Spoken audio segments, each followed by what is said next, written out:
প্রতিদিন নতুন নতুন গল্প পেতে আমাদের চ্যানেলটি এক্ষুনি সাবস্ক্রাইব করুন আর পাশে থাকা বেল আইকনটি বাজিয়ে দিতে একদম ভুলবেন না।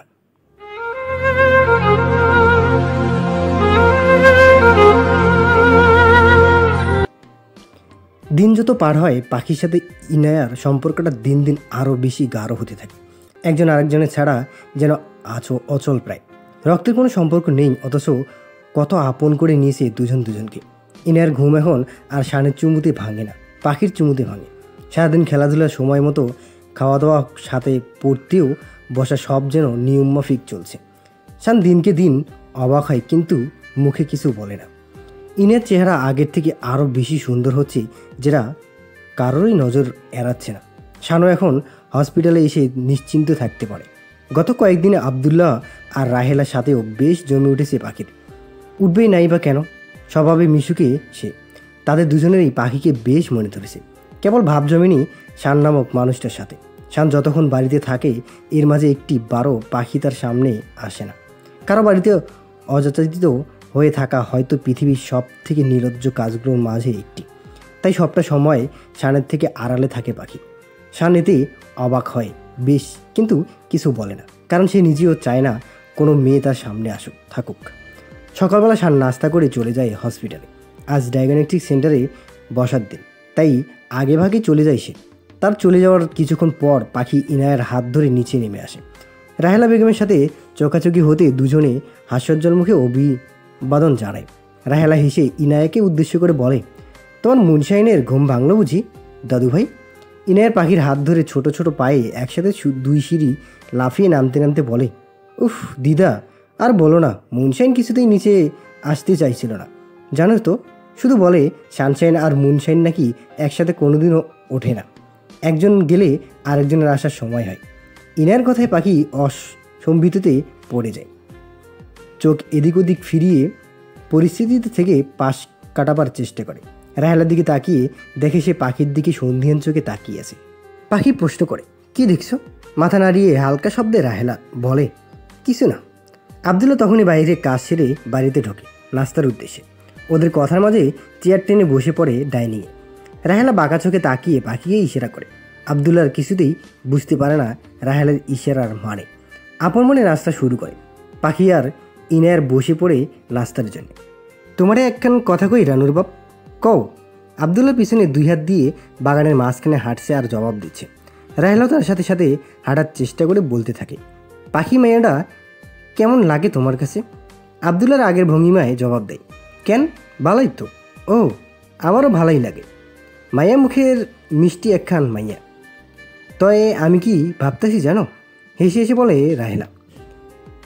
না কইলে জানুম কেমনে, কয়ে ফলাও তো। আমাদের শান বাবার সাথে যদি মাইয়াডার তোমার মাথা খারাপ হয়েছে রানুর মা, এইটা কি কও তুমি? শান বাবা শুনলে আমাদেরই এই বাড়ির থাইকা বাইর করে দিব, চাপা চাপা স্বরে বলে আবদুল্লাহ। এদিক ওদিক তাকায়। কাপড়ের আঁচলটা আঙ্গুলে মুচড়িয়ে বলে রাহেলা, তোমার কি মনে হয় আমি পাগলি? আরে বুইরা ভাবো, যদি আগের মাঝের প্রেম হয় অয়ন, তখন?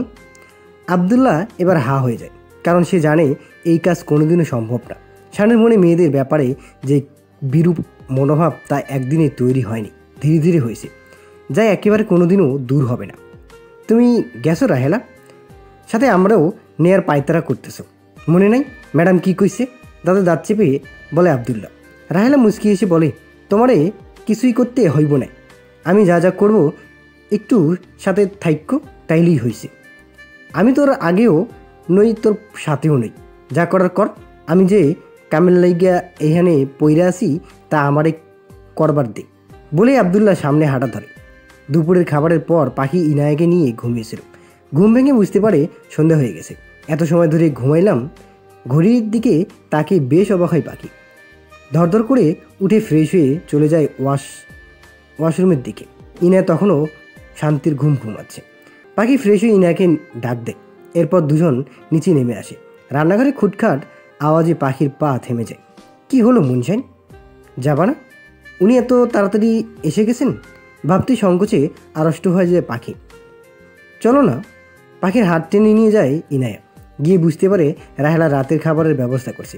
পাখি হাঁপ ছেড়ে বেসে উঠলে, তবে চা খাবে মা? পাখিকে উদ্দেশ্য করে বলে রাহেলা। পাখি মাথা নেড়ে সম্মতি দেয়। দাদু ভাই, তুমি তোমার দাদুর কাছে যাও তো, আবদুল্লাহ দেখিয়ে দিয়ে বলে রাহেলা। ইনায়া পাখির দিকে চেয়ে থাকে। পাখি মুচকি এসে বলে, যাও ইনায়া, চলে যাও সেদিকে, তোমার সাথে আমার কিছু কথা আছে মা। চায়ের কাপে চুমুক দিয়ে বলে রাহেলা। পাখি সবেমাত্র চায়ে চুমুক দিবে তার আগেই রাহেলার কথায় থেমে গিয়ে বলে, বলো না চাচি, কী কথা? রাহেলা আমতা আমতা করে বলে, তোমার বাড়ি কোথায় মা? পাখি বুঝতে পারে রাহেলা কি জানতে চাইবেন এখন, তাই নিজেকে প্রশস্ত করে রাহেলাকে সবটা বলার জন্য। রাহেলা চায়ের কাপটা দেখিয়ে বলে, খাও মা, ঠান্ডা হয়ে যাবে তো নয়তো। পাখি কাপে একটা চুমুক দিয়ে বলে, আমার বাড়ি সিলেটের মৌলভীবাজারে চাচি। ও আচ্ছা আচ্ছা, তা তুমি সিলেট থেকে ঢাকা এত দূর কেমনে আসলে মা? পত্রিকায় গভর্নেন্সের নিয়োগ দেখে। রাহেলার প্রশ্নে অপ্রস্তুত হয়ে যায়। কাপটা টেবিলের উপর রেখে হাত মুচড়াতে মুচড়াতে বলে, আসলে চাচি, বাকিটা শেষ না করেই দুটো শুকনো ঢোক গেলে চেয়ে থাকে রাহেলার দিকে। রাহেলা কাপে চুমুক দিতে দিতে সরু চোখে তাকিয়ে ভুরু উঁচিয়ে ইশারা করে বলে, বলো তারপর। কোনো সমস্যা নেই, আমি তোমার মায়ের মতো, কারণ তোমার বয়সী আমার একটা মেয়ে আছে। আর চোখে তাকিয়ে আবারও বলে, কেন জানি না তোমার ব্যাপারে জানতে খুব ইচ্ছে করছে।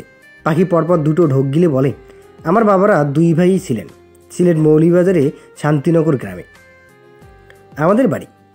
আমার দাদুর ভাই মারা যাওয়ার আগে দুই ভাইকে সম্পত্তি সমান অংশে ভাগ করে দেন। আমার বাবার আমি একমাত্র মেয়ে ছিলাম, আর আমার বড় বাবার দুজন ছেলে আরেকজন মেয়ে ছিল, ইরা। বড় ছেলে বিদেশে পড়াশোনা করত, ছোটজন বাড়িতেই থাকতো। আর ইরা আমার 1 বছরের ছোট ছিল। দাদু মারা যাওয়ার পর বড় বাবা আর তার ছেলে আমাদের উপর অকথ্য নির্যাতন চালায়। আমরা যেন ওই সম্পত্তি ওদের নামে লিখে দিই। দাদিমা বেঁচে ছিলেন বলে ওরা তেমন মাথাচাড়া দিতে পারত না। আমার বাবা সেটা কিছুতেই করতে নারাজ। বাবা একদিন অস্থাবর সকল সম্পত্তি আমার নামে লিখে দেয়। তখন আমি অনেক ছোট। একদিন বাবাসহ মাসহ আমি ঘুরতে গিয়েছিলাম। আমাদের গাড়িটা অ্যাক্সিডেন্ট করে ঘটনাস্থলেই বাবা মা আমায় একা রেখে পৃথিবীর মায়া ত্যাগ করে চলে যায়। আমি হয়ে গেলাম একা। এটুকু বলতেই পাখির চোখের কোণ ভরে আসে। আবারও দীর্ঘশ্বাস ছেড়ে বলে, এরপর এসে জুটলাম বড় মার সংসারে। বড় মা কাজের দুটো মেয়েকে ভাগিয়ে আমায় বানালেন বাড়ির কাজের লোক। সকালটার এঁটো বাসন থেকে শুরু করে রাত্রিবেলা বড় মা পা টিপে দেওয়া পর্যন্ত সংসারের খুঁটিনাটি আমাকেই দিয়েই করাতেন। অথচ আমি কিছুতেই আগের বাবার রাজকন্যা ছিলাম। এখনও রান্নাঘর ধরে কাছেও যেতে দিত না বাবা। মা বলতো, বিয়ের সময় আমার মেয়ের সাথে দরকার পড়লে কাজের লোক পাঠাবো, তবুও মেয়েকে কাজে দিব না, এমন ছিল আমার বাবা। রাহেলা অবাক চোখে চেয়ে থাকে পাখির দিকে। কিছু একটা পড়ার গন্ধ পেতেই বলে, একটু থামো মা, আমি তরকারিটা নামিয়ে রেখে আসি। রাহেলা যাওয়ার পর পাখি হাতের কাপটা রেখে ওনার আঁচলে চোখের কোণা দুটো মুছে নেয়। ইতিমধ্যে আবার রাহেলা এসে আবার পাখির পাশে বসে পড়ে। তারপর, জানো চাচি, আমাকে একটু আদর করবার মতো কেউ ছিল না। ধীরে ধীরে বড় হচ্ছিলাম, আর বড় মার নির্যাতনের মাত্রা দিন দিন বেড়েই চলছিল। ইরা একটু ভালোবাসতো, তবে ওর মাকে ও প্রচণ্ড ভয় পেত। বড় মা সবটা সময় তার ছেলে মেয়েদের ভালো খাওয়াতো, আর আমার জন্য বরাদ্দ ছিল সবজি। খুব কষ্ট করে বড় মার সংসারে সবজি খাওয়া শিখেছিলাম। বড় মা খোঁটা দিয়ে বলতো আমি নাকি তার অন্ন ধ্বংস করছি, তার স্বামীর পয়সায় চলছি। অথচ বাবা মা মারা যাওয়ার পর সমস্ত সম্পত্তির ভোগ তারাই করত। এভাবে সারাটা দিন খেটে রাত্রে একটু সময় পেতাম বইটা ধরার। সেই চেষ্টায় মাধ্যমিকটা দিলাম। রেজাল্ট এসেছিল A+, কিন্তু আমায় মিষ্টি খাওয়ানোর মতো কেউ ছিল না। বড় মা মুখে ভেঙিয়ে বলতো, অত পড়ে কী করবি, হবি তো আমার রায়ানের বউ। রায়ান ছিল আমার বড় বাবার ছোট ছেলে। পৃথিবীর এমন কোনো খারাপ কাজ নেই যেটা সে করতো না। নেশা করা মেয়ে নিয়ে ফুর্তি সব করতো সে। বড় বাবা বলতো, ছেলেরা এমন একটু আরেকটু করেই। ততদিনে দাদিমাও আমায় ছেড়ে চলে গেলেন। একদিন আমি রান্নাঘরে ঘুমিয়ে আছি। রাতের বেলা হঠাৎ মনে হলো কেউ আমায় পায়জামায় হাত দিয়েছে। ধরফুরিয়ে উঠে বসে বুঝতে পারি সেটা রায়ান ভাইয়াই ছিল। ভয়ে আমার গলা শুকিয়ে আসছিল, কারণ ভাই তখন নেশা অবস্থায় ছিল। আমি না পারছিলাম চিৎকার করতে, না পারছিলাম চুপ থাকতে। হঠাৎ ইরা পানি নেওয়ার জন্য নিচে নেমে এসে রায়ান ভাইয়াকে আর আমাকে দেখে। আমি দৌড়ে ইরার কাছে চলে যাই। পরদিন ইরা বাড়িতে সবটা বলে সবাইকে। কিন্তু কেউ কোনো প্রতিবাদ করে না। সবার মাঝখান থেকে বড় বাবা বলেছিল, এরকমই যদি হয় তবে বিয়ে দিয়ে দিই ওদের দুজনের। কারণ আমার বড় বাবার আসল উদ্দেশ্যই ছিল আমার নামে দেওয়া সম্পত্তিগুলো হাতানো। রায়ানের সাথে বিয়ে হলে তখন যেভাবেই হোক সম্পত্তিগুলো তারা পেয়ে যেত। আমি আত্মহত্যার ভয় দেখিয়ে বিয়েটা বার আটকে দিই। অনেকবার অনেক টর্চার করে আমার উপর আমি আইনের ভয় দেখিয়ে তাদেরকে কিছুদিন দমিয়ে রাখতে পারতাম। সেদিনের পর থেকে আমি ইরার সাথে ঘুমাতাম। দেখতে দেখতে কেটে যায় আরও 2টা বছর। তখন আমি উচ্চ মাধ্যমিকের পরীক্ষা দিই। তখন আয়ান ভাইয়া বিদেশ থেকে চলে আসে। দেখতে যেমন সুন্দর তেমনি তার যোগ্যতা। যে কোনো মেয়েই ওর জন্যে পাগল ছিল। আমাকে যেদিন প্রথম দেখেছিল সেদিন আমি পরীক্ষা দিয়ে বাড়ি আসি। আমায় দেখেই ভাইয়া সেদিন মুগ্ধ হয়ে চেয়েছিল। কিছুদিন যেতে না যেতেই আমার প্রতি ভাইয়ার অন্যরকম যত্ন বুঝতে পারলাম। মনে মনে খুব শান্তি পেতাম, এই বুঝি একটু সুখের সন্ধান পেলাম। একদিন ভাই আমাকে অবাক করে দিয়ে ইরাকে দিয়ে প্রেমপত্র দিল। আমি কিছুতেই রাজি ছিলাম না, কারণ ভাইকে কোনোদিন অন্য নজরে দেখিনি আমি। ভাইয়া আসার পর রায়ান ভাইয়া দেখলে মাথা নিচু করে হাঁটত। আয়ান ভাই সবসময় সব বিপদ থেকে আমায় বাঁচাতো। এমনকি বড় মাও ভাইয়ার ভয়ে আমায় কোনো কাজ করতে দিত না। আমার জীবনে সবটাই যেন আগের মতো হতে লাগলো। পাখি থেমে গিয়ে নখ কুটতে কুটতে বলে, জানো চাচি, গুটগুটে আধারে সামান্য একটু আলো দেখলেই সেটা ধরে বেরিয়ে আসতে ইচ্ছে করো। তুমি জীবনে এত কষ্ট সহ্য করেছো মা। বলতে বলতে রাহেলা হাত বুলিয়ে দেয় পাখির মাথায়। আবারও প্রশ্ন করে, তারপর কি হলো? ভাইয়ার ব্যবহার আচার আচরণে দিন দিন আমি মুগ্ধ হয়ে যাচ্ছিলাম। বলতে গেলে একটু একটু দুর্বল হয়ে পড়েছিলাম ভাইয়ার উপর। আমার অবস্থা বুঝতে পেরে ভাইয়া আবারও তখন ইরাকে দিয়ে প্রেমপত্র দেয় আমাকে। আমি আর না করিনি। শর্ত দিয়েছিলাম আমার অনার্স কমপ্লিট হবে, তারপর বিয়ে। ভাইয়া আমার সত্ত্বে রাজি হয়েছিল।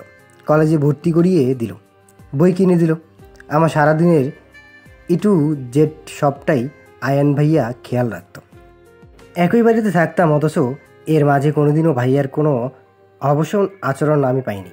এইটা আমায় তার প্রতি বেশি দুর্বল করে তুলত। 3টা বছরে আমি ভাইয়ার প্রতি এত বেশি দুর্বল হয়ে পড়েছিলাম, কি বলবো তোমায়। আমার নিঃশ্বাস নেওয়াও যেন ভাইয়ার সাথে অনুমতিতে চলতো। এত ভালোবেসে ফেললাম। বড়মা দুটো মেয়েকে আবার কাজে দিল, কারণ আয়ান ভাই আমায় কোনো কাজে হাত দিতই না। আয়ান ভাইয়ের মতো একজনকে জীবনে পাবো আমিও ভাবিনি কখনো। এমনি এক সন্ধেবেলা আমি নিজেই আয়ান ভাইয়াকে বলি, বিয়েটা যেন তাড়াতাড়ি হয়। ভাই সেদিন বলেছিল, মাস্টার্স পড়বি না? আমি হেসে বলেছিলাম, তোমার মতো কেউ জীবনে থাকলে কোনো মেয়েরই চাকরির দরকার পড়বে না। কি জানো তো চাচি, বড্ড বোকা ছিলাম আমি। তার 3 দিন পরই খুব ধুমধাম করে বিয়ের আয়োজন করে আয়ান। আমায় পাড়ালের মেয়েরা সাজিয়ে দিয়ে গেছে, বাইরে আয়োজন চলছে। এর মাঝে আমার রানীমাসি, রানীমাসির কথা তো বলাই হলো না তোমায়। আমার বাড়িতে কাজ করত সনাতন ধর্মের একজন মহিলা, নাম রানী। আমি ছোটোবেলা থেকে রানীমাসি বলে রাখি। বলতে গেলে তিনি আমার ছোটোবেলা থেকে বড় করেছেন, যাকে কোনো কাজ করতে দিত না। আমাদের বাড়িতে সব কাজ তিনিই করতেন। তো রানীমাসি হন্তদন্ত হয়ে ঘুরে ঢোকে ঘরে, ছিটকিনি লাগিয়ে দিলেন। আমি ড্রেসিং টেবিলের সামনে থেকে সরে এসে বসে বললাম, মাসি তুমি এই সময় কী হয়েছে? তারপর রানীমাসি যা বলল তা আমি জীবনে কোনোদিনই ভাবতে পারিনি চাচি। আয়ান নাকি সবটাই করেছে শুধুমাত্র আমার সম্পত্তির লোভে। সে বিদেশে বিয়ে করেছে, ওর একটা বাচ্চাও আছে। বড় বাবা বড় মা ওকে যখন সব কথা বলে তখন সে কৌশলে দেশে চলে আসে, আমার সাথে ভালো মানুষের নাটক করে আমায় প্রেমের ফাঁসে ফেঁদে ফেলে। তারপর বিয়ের রেজিস্ট্রি পেপারে সাইনের বদলে জমির দলিলে সাইন করিয়ে নিত। আমাদের প্ল্যান ছিল কৌশলে জমি হাতিয়ে নিয়ে রায়ানের সাথে বিয়ে দেওয়া, আর তারপর আয়ান পুনরায় বিদেশে চলে যেত। আমি রানীমাসির কোনো কথা বিশ্বাস করতে পারছিলাম না, আর আবার রানীমাসি এমন একজন মানুষ যাকে অবিশ্বাসও করতে পারছিলাম না। রানীমাসি বুঝতে পেরে আমার দিকে একটা কাগজ এগিয়ে দেয়, সেখানে স্পষ্ট লেখা, আমি আমার স্থাবর সকল সম্পত্তি আমার স্বামী রায়ানের নামে লিখিয়ে দিলাম। আমার গা হাত দিয়ে কাঁপা শুরু করে ভীষণভাবে। আমি ভাবতেও পারিনি এরা আমায় এভাবে ধোকা দেবে। রানীমাসি সেদিন আমায় বলেছিল, আমি যদি কোনোভাবে সবটা জেনে যাই, বিয়েতে মত না দিই, তাহলে নাকি আয়ান নিজে হাতে আমায় খুন করত। সেটাও বিশ্বাস করিনি আমি। তখন রানীমাসি একটা ভিডিও আমার সামনে এগিয়ে দেয়। সত্যি সেখানে বড় বাবাদের পরিবারের সবাই আমায় মারার প্ল্যানটাই করেছিল। আমি বুঝতে পারছিলাম না কি করব। এদিকে আমার বিয়ের আসরের নেয়ার জন্য মেয়েরা দরজা ধাক্কাচ্ছিল। রানীমাসি আমায় তখন হাতে একটা ফোন আর একটা ছোট কাগজ হাতে দিয়ে বলেছিল, এটা আমার বোনের ঠিকানা, আর এই ফোনটা হাতে রাখবি বলে পিছনে দরজা দিয়ে আমায় বের করে দিয়ে নিজেও দরজা দিয়ে বের হয়ে আসে। বুঝতেছিলাম না কি করব আমি। দিক বেদিক না ভেবে শুধু সামনের দিকে এগিয়ে যাচ্ছিলাম। আমাদের এলাকা থেকে মেইন সড়ক সে বেশটা দূরে।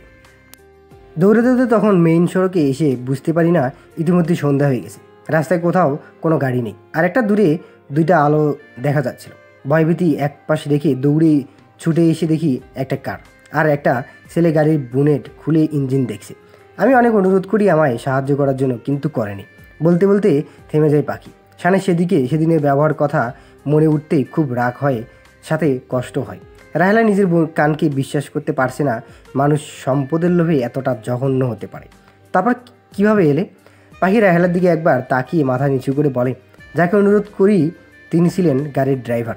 ওনার হয়তো একটু মায়া হয়েছিল, পরে আমাকে গাড়িতে বসা তার মালিকের কাছে পাঠায়। আমি এগিয়ে গিয়ে এসে তাকে অনুরোধ করি, কিন্তু তিনি আমার দিকে না তাকিয়ে জবাব দেয় নো, মানে তিনি সাহায্য করতে পারবেন না। পরে উপায়ন্তর না পেয়ে আমি তার গাড়ির ডিকিতে উঠে পড়ি। আর তারপর তো এখানে। বলতে বলতে গলার স্বর নিচু হয়ে আসে পাখির। রাহেলা অবাক হয়ে বলে, তার মানে সেদিনের ওই লোকটা শান বাবাই, তাই না? ক্ষীণস্বরে পাখি জবাব দেয়, তার মানে ড্রাইভার ছিল রাফি। আর মনে ভাবে রাহেলা। রাহেলা বুঝতে পারে না এই মুহূর্তে কি বলা উচিত তার। পাখির মাথায় হাত বুলিয়ে বলে, একটা কথা বলি মা, আজ শান বাবা খুবই ভালো মানুষ, তবে মেয়েদেরকে তিনি দুই চোখে দেখতে পারে না। ওটা ব্যাপার না, দেখবে ও তোমার অবস্থানটা একদিন ঠিক বুঝতে পারবে। পাখি ছলছলে তাকিয়ে বলে, ওনার জীবনে কি আছে আমি জানি না চাচি, জানতে চাইও না। আমার জীবনেও তো এত বড় একটা ঘটনার সম্মুখীন হয়েছি, তাই বলি কি, আমি কি দুনিয়ার সব ছেলেকে এক মনে করব? সবাই তো আর খারাপ হয় না। রাহেলা পাখির তিলটা দেখে মনে মনে ভাবে, কেমনে কই তোমারে গোমা, এমনি মেয়েদের পছন্দ করে না, তার উপর তোমারও ওই একই জায়গায় তিল। এটা যে ওর জন্য কতটা কষ্টদায়ক সেটা আমি জানি। ওদের কথার মাঝখানে শান দুইবার গলা ঝেড়ে কাশি দিয়ে নিজের উপস্থিতি জানান দেয়। পাখি সেদিকে না তাকিয়েই সোজা উপরে ইনায়ার ঘরে চলে যায়। শান হতভঙ্গের মতো পাখির যাওয়ার দিকে চেয়ে থাকে। রাহেলা শানের দিকে চেয়ে ভাবে, জীবনে যা কিছু হয় সবটার পিছনে কিছু না কিছু ভালো কারণ থাকেই। তো বন্ধুরা, আজকের পর্বটি আপনাদের কাছে কেমন লেগেছে? যদি ভালো লেগে থাকে তো অবশ্যই একটা কমেন্ট করে জানাবেন।